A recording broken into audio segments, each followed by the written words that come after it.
across the frozen waters of the northern seas, where ice drifts like slow-moving giants and the horizon seems endless, an audacious vision has begun to stare.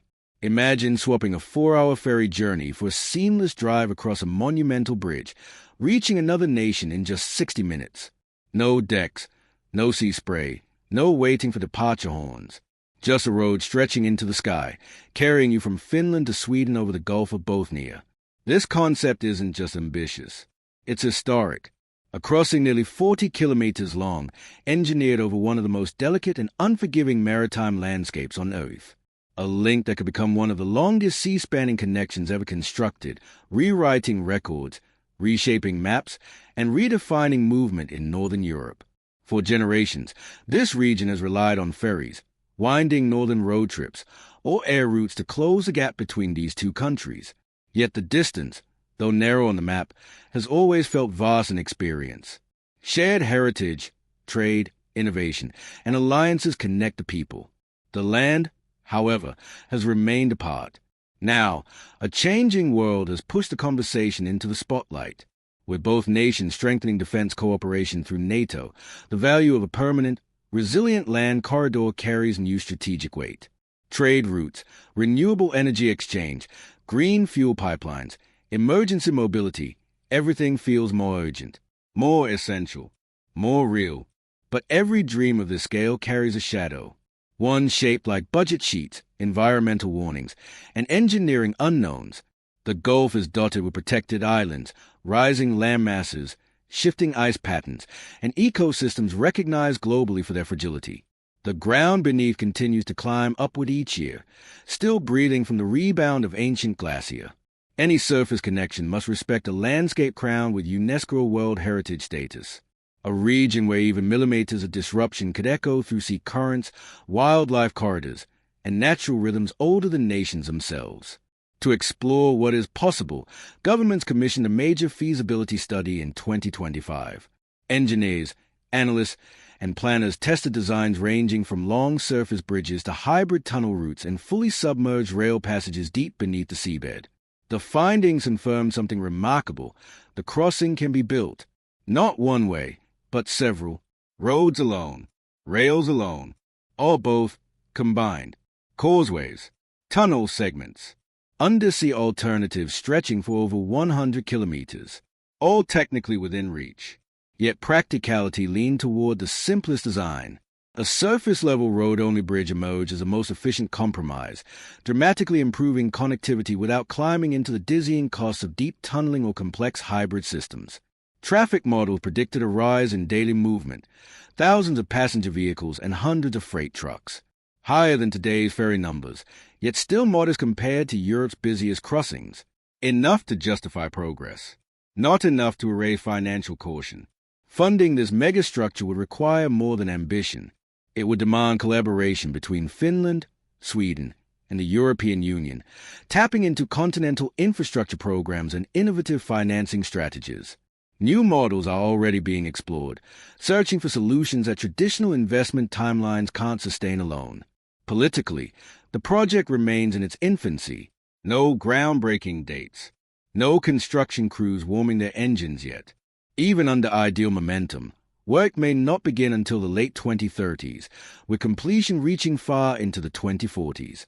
Still, the potential remains immense. Faster movement for families, workers, and explorers.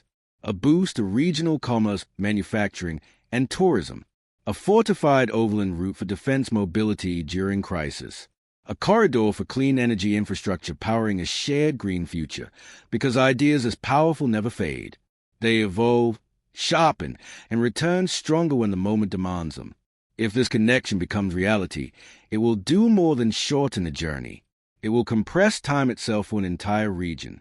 Commuters would gain hours of life back each week. Businesses would exchange goods at the speed of opportunity, not the patience of sea schedules.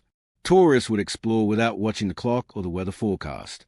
Movement would feel effortless, continuous, almost poetic. But the Gulf of Bothnia isn't a silent spectator.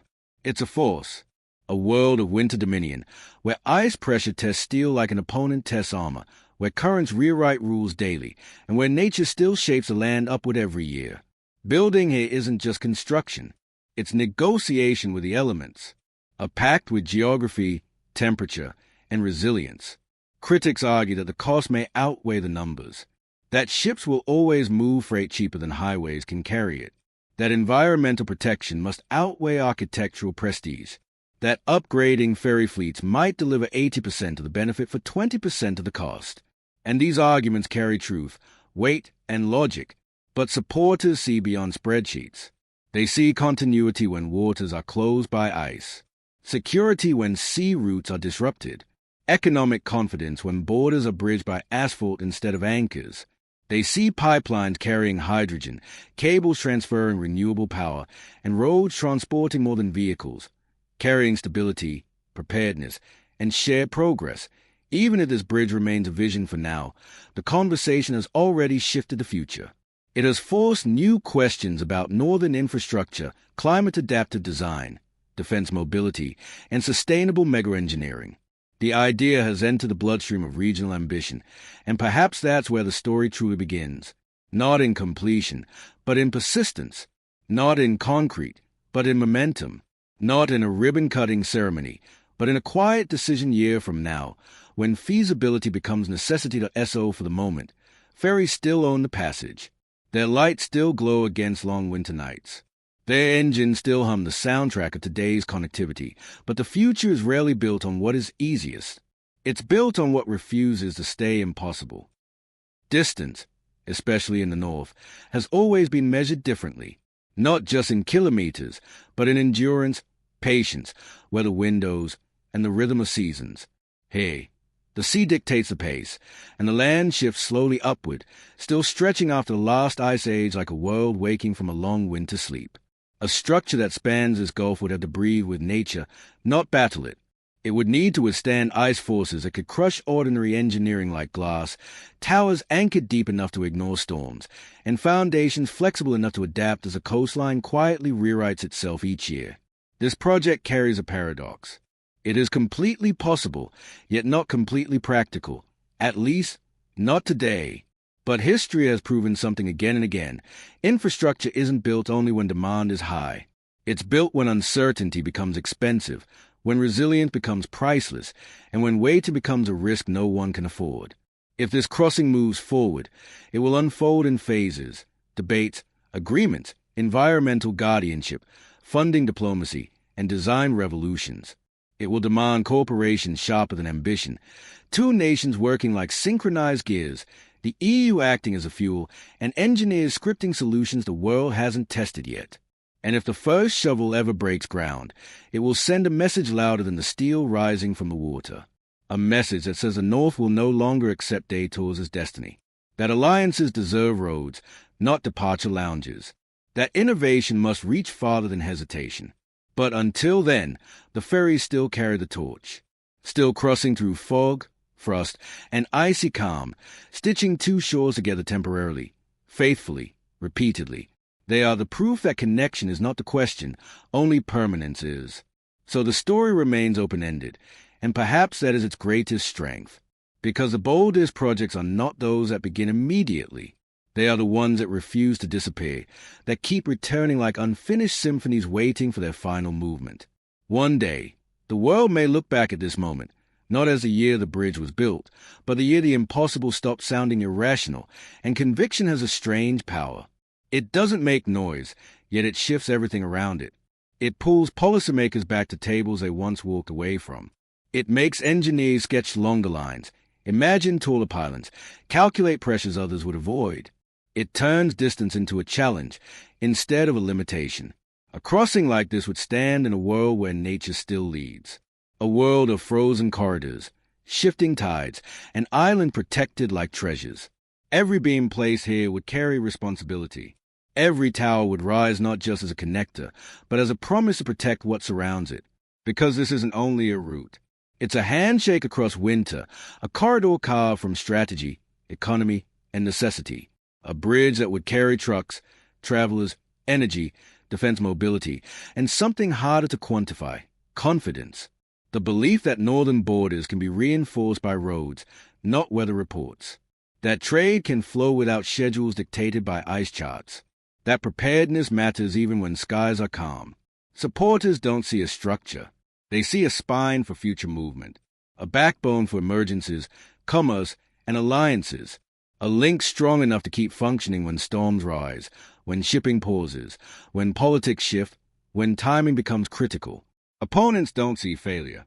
They see caution, a reminder that some connections can be strengthened without pouring billions into the sea, that ferries can evolve into faster vessels, greener fleets, smarter systems, that not all transformation needs to stand on pillars. And maybe both perspectives are part of the same story. Because great infrastructure debates don't weaken ideas, they temper them. They remove exaggeration, replace it with precision. They test whether ambition has purpose or just spectacle. What matters most is this: the conversation has changed. Permanently. The region is no longer asking whether a fixed link could exist, but what world would justify its arrival? What moment would make permanence more valuable than flexibility, and resilience more necessary than cost efficiency? So for now, the ferries still glide through the Gulf like illuminated constellations on dark water, doing their quiet duty. They are not the end of the narrative. They are the current chapter, because the North has always built its greatest stories slowly, with calculation, patience, negotiation, and a deep respect for forces larger than steel. And whether this bridge becomes a defining landmark of Nordic unity or remains a legend of unrealized possibility, one truth remains solid. Distance here is no longer passive. It has become personal. It has become strategic. It has become temporary. And temporary things, especially powerful ones, have a way of becoming permanent when the world finally catches up.